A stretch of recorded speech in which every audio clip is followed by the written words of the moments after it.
victory disease denotes when in military history, due to complacency or arrogance brought on by victory, a series of victories, an engagement ends disastrously for a commander and his forces. A commander may disdain the enemy, and believe his own invincibility, leading his troops to disaster. That commander may employ strategies which, if effective in earlier combats or maneuvers, prove catastrophic against a newer, smarter enemy. The commander afflicted by victory disease may also fail to anticipate a new enemy, may use tactics different from those of old enemies. An overconfident commander may disregard military intelligence which would enable the commander to realize that new tactics are needed. Though victory disease does not inevitably foretell defeat, it often precedes it.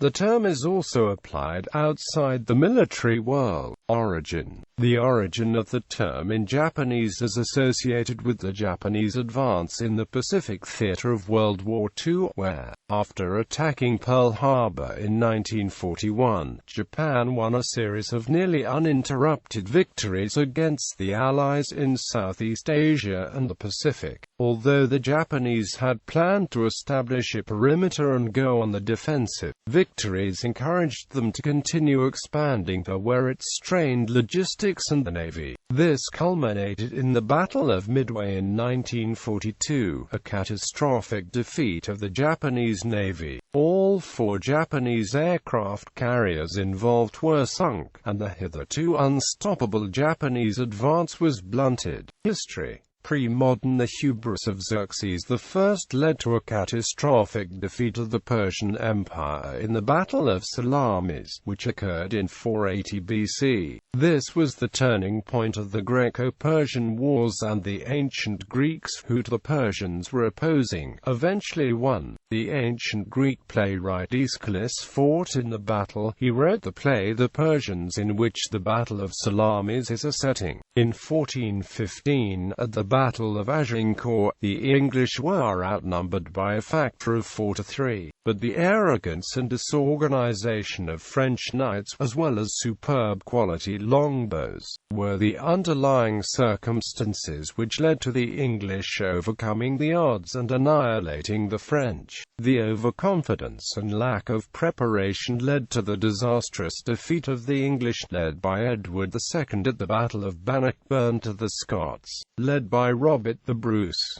The Spanish naval assault on England in 1588 suffered the defeat of the unsinkable Spanish Armada. Similarly, English overconfidence the following year led to the disaster of the English Armada. 19th century, the calamitous decision by Napoleon to invade Russia in 1812 led to the return of only 10,000 French soldiers when 610,000 had initially been sent out. Napoleon's repeated victories in Central Europe led him to believe that Russia would surrender after a few won battles, and made no plans for a sustained campaign or occupation in Russia. The first 6 weeks of the Franco-Prussian War saw French armies, convinced of the superiority following French victories in the Crimean War and the wars of Italian unification, enter a war with Prussia, believing that the weapons and tactics would easily defeat the Prussians.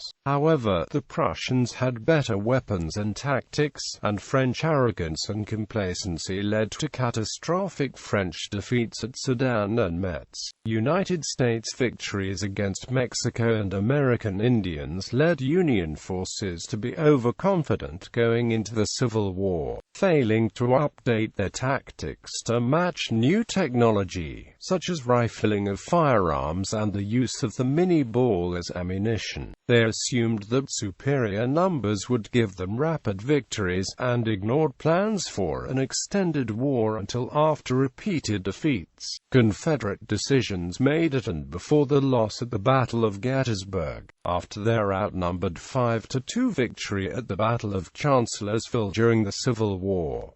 Captain and Brevet Lt. Colonel William J. Fetmond boasted during America's Indian Wars that, given 80 men, he would ride through the Sioux Nation. He had contempt for the Sioux' fighting ability and overconfidence in his own military prowess. In 1866, during Red Cloud's War, he and his army of exactly 80 men were massacred to the last man by a combined force of Lakota, Northern Cheyenne, and Arapaho. It was possibly the worst army defeat on the Great Plains until eclipsed by the disaster at Little Bighorn 10 years later, the 1876 Battle of the Little Bighorn, in which the Lakota and Northern Cheyenne nearly annihilated the entire 7th Cavalry of Lt. Colonel George Armstrong Custer. Expecting a repeat of the Battle of Washita River, Custer ignored contrary intelligence and did not seek it out. In the 1879 Battle of Isandlwana, during the Anglo-Zulu War, the Zulu army wiped out a British army equipped with the most advanced weapons and tactics of the age. This victory at Isandlwana led Zulus to believe they would easily wipe out the British defenders in the Battle of Rorke's Drift with ferocity and sheer numbers. Instead, the British won the battle and killed approximately 370 Zulu men. 20th century. The Battle of Pinkingwan during the Second Sino-Japanese War between Japan and China. After a series of easy victories against their opponents, the overconfident Japanese failed to take elementary precautions. The battles of Cer and Kolubara during the First World War were considered disastrous defeats for the Austro-Hungarian monarchy, whose overconfidence and underestimation of the Serbian army eventually led to a 2-year delay in the Serbian campaign. The catastrophic decision by Hitler to invade the Soviet Union in 1941 underestimated Soviet military resilience and counted on the success of the tactics used in previous campaigns, such as the invasion of Poland and the Battle of France. Confident of victory, the Germans did not count on getting caught in a Russian winter or Rasputitsa. As a result, the German offensive in the Soviet Union literally froze. On December 5, 1941, Japan's decision to attack Pearl Harbor on December 7, 1941.